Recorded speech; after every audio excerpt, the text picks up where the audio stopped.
Čia lempapuk.com dirbtuvės. Kalėdiniai popieriaus stebuklai. Pradedam.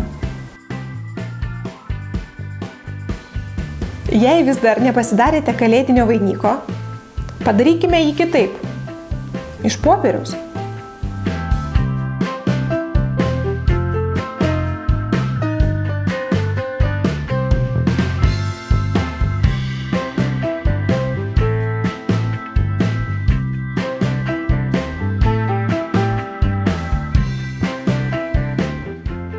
Taigi pradedame. Pirmiausia, išsikarpome žvaigždes tiek iš žalio, tiek iš spalvoto popieriaus.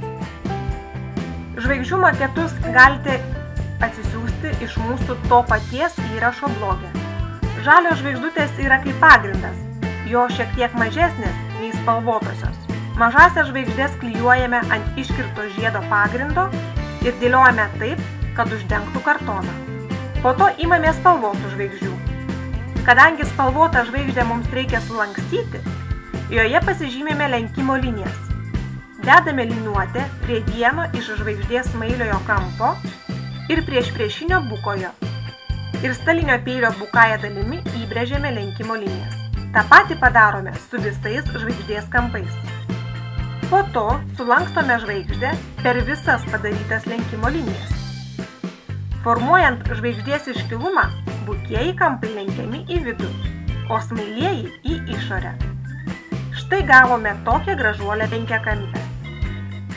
Prisidarę tokių penkiakampių, jų iškilusi centrą dekoruosime smulkiomis detalėmis. Tai gali būti bet kas. Sagos, klipsiukai, perliukai, karoliukai, žvyneliai. Tokių smulkmenų tikrai yra kiekvieno mūsų namuose.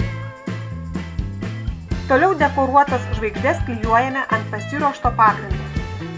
Vidinius, tuos bukuosius kampus, kuriuos lenkiame į vidų, tepame karštais klijais ir klijuojame. Taip darome ir su kita žvaigždė.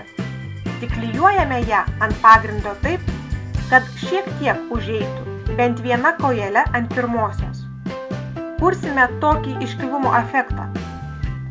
Toliau eina trečioji ir taip toliau, kol suklijuojame visas. Kai žvaigždės suklijuotos, prie vainiko tvirtiname kaspiną. Kaipgi kalėdinis vainikas bus be jo?